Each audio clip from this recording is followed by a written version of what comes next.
It's all a scam, of course, but that's good. Like, I want to talk about, like, what would the alternative be?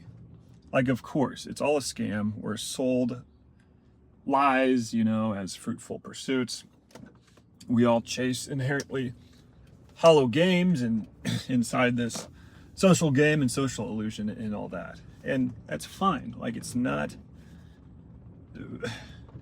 What is the perfect endpoint of the alternative to that? This makes me think of, probably heard of Alan Watts.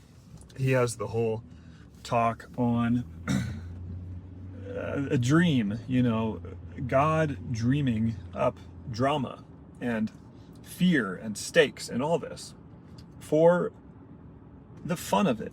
Like, we are God experiencing itself through all these temporary forms and bodies and whatever.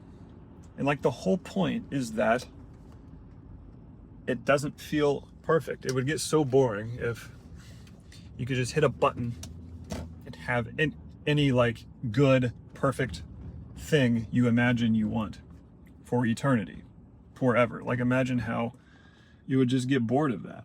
And so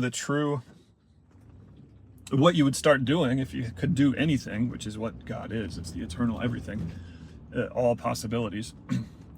What you would start doing, his theory or his stance on this goes, is you would start creating a surprise me button. It would get boring having all this perfect circumstance and knowing exactly how everything's going to go and everything being laid out perfectly for you.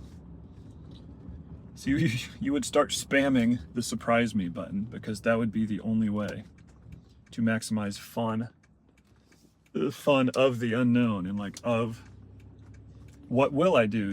What will I do if I think this circumstance is real? What will I do if I play this role, and all that? And so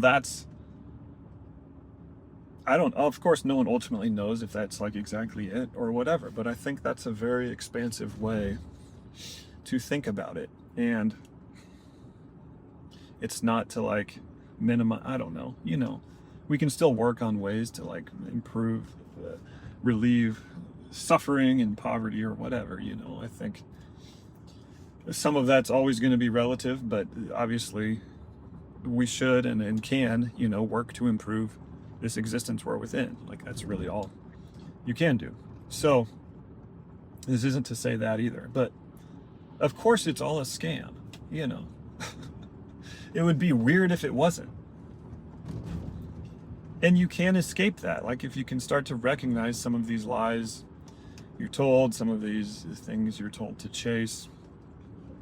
Young men are in a tough spot, it seems now, with everything we're exposed to and is glorified to us that is almost directly backwards or against the habits and activities that like lead to things we would actually value in like a sustainable long-term games we can play, instead of what we're often drug into. So I don't know, that's just something I've been thinking about, I guess.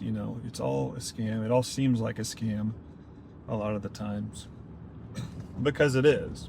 But that's good and that's fun, and it like creates this drama. It creates things to talk about, and like, what is the alternative where that isn't the case, and there aren't things to steal your attention and get drawn into the weeds of for a bit.